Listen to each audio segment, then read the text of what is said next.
In the early 1800s, freeborn blacks and former slaves from America settled in Liberia, establishing a double cultural heritage: the settlers from America and the indigenous Africans. A brutal civil war broke out in 1989 and lasted 15 years. Most of the country's infrastructure, roads, bridges, public buildings, businesses, electrical systems, all were destroyed. Economic activity came to a halt as foreign companies fled. Today, life remains difficult in Liberia. The unemployment rate is 85%, and the average Liberian subsists on less than $1 a day. In July 2012, a team of 6 from St. Peter's Episcopal Church, Purcellville, Virginia, journeyed to this country that is struggling to recover. Our mission was to work with teachers and administrators of the Episcopal Diocese of Liberia to begin a continuing education forum that would develop teaching skills and classroom management techniques. We found our Liberian friends to be resilient, determined, and committed to building a better life for the people of their beloved country. The enthusiasm, the pride and fortitude of the Liberian people working to improve their lives in desperate conditions is a reflection of their deep faith and trust in God. Our hearts, our minds, and our hands reach out to them. How can we all not be a part of supporting their recovery?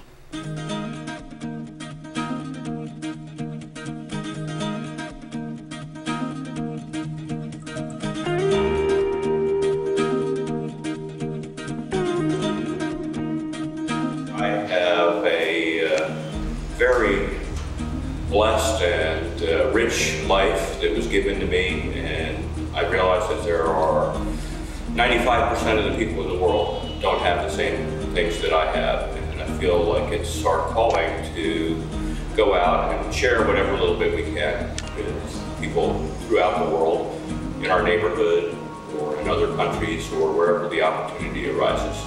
Mission trips is something that's good to teach your children. It's a way to teach your children, especially in their teenage years, about helping others and about how other people outside Loudoun County really need our help, and that it is part of their Christian responsibility to provide and serve others. Because we are representatives of Jesus Christ, we meet a lot of people whose faith is incredibly strong, and it really lifts me up to meet people who have so little but have a wonderful faith in Christ, and show it through their actions and through their words, just through their general demeanors. My experience as I was growing up was that you go to church on Sundays, and that's kind of the end of it, and you do tithe and all of those things that are the appropriate stuff to do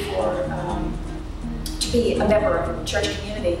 But mission was not really, personal mission was not really a part of what my family did at all. Ministry means touching someone else about who you are, what you believe, your faith, and giving them an example of God working in life. Mission work and trying to help spread the love of Jesus Christ, and especially through the people here who are already believers, is a really important and significant thing.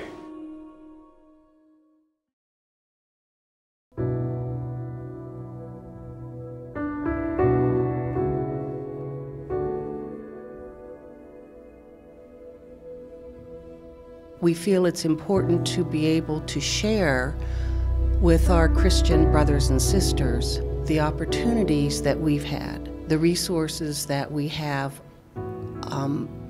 been blessed with. They have so few resources, and they are trying to do so much with what they have. I don't even think they understand how little they have. They don't comprehend our wealth. The challenge is lack of resources. First, we don't have many of them. A lot of them that we had prior to the war were destroyed. High on my list for this school year are reading materials.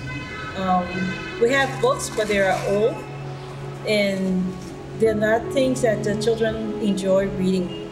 You can't ask a child to make a book report because finding a book is difficult.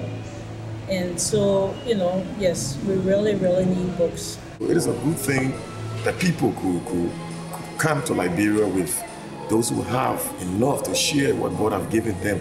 They're living in a city that has no running water. It has electricity now, but it's squalor everywhere. And it makes you realize how great the needs are here.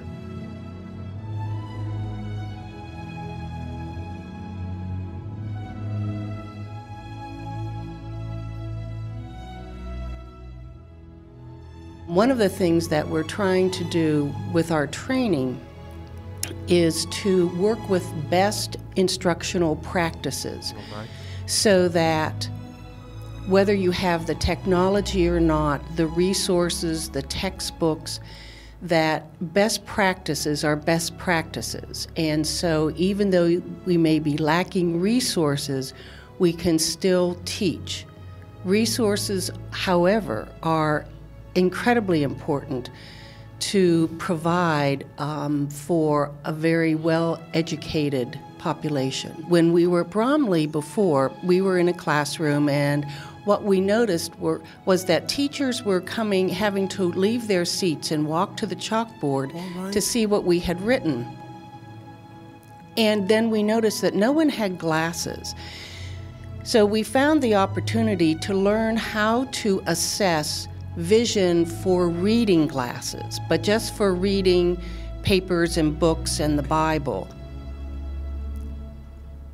Although we cannot help with reading the chalkboard, we are able to very simply assess someone's vision to offer them the kind of magnification reading glasses. As I was fitting glasses to people, every once in a while, test their eyes, put a pair of eyeglasses on their face, and these are people that have not been able to see or read for years and years and years, and it brought tears to my eyes to put a pair of glasses on an elderly woman's face and to see her light up and smile and just be so happy that she had vision. Perhaps she hadn't had vision for 20 or 30 or 40 years. I'll never forget that. One thing that stood out for me since we've been here in Liberia, which has been for 6 or 7 days now, it's hard to say just one thing.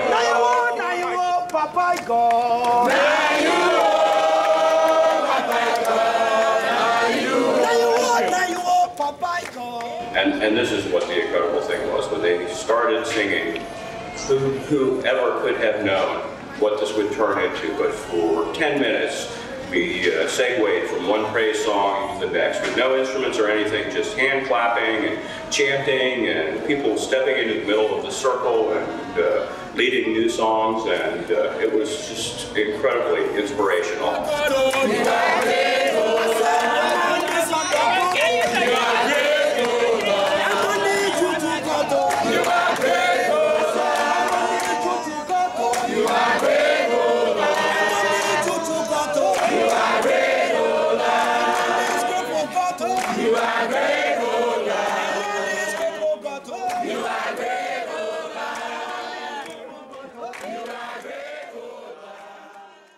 Liberia, as far as I'm concerned, is moving forward. And Liberia, is grateful for the visit of parishioners from St. Peter Episcopal Church, Virginia, travel so many miles to come and put smiles on our faces, prepare our teachers so that they will be serviceable, they will be effective in the classrooms to teach our children.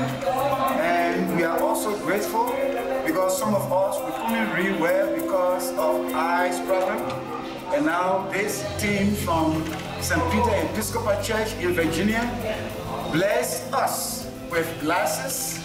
We are happy now we'll be able to plan our lessons well.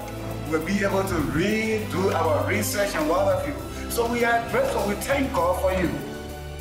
So clothe us in your spirit that we, reaching forth our hands in love, may bring those who do not know you to the knowledge and love of you. Look with compassion on the whole human family. Take away the arrogance and hatred which infect our hearts. Break down the walls that separate us. Unite us in bonds of love, and work through our struggle and confusion to accomplish your purposes on earth.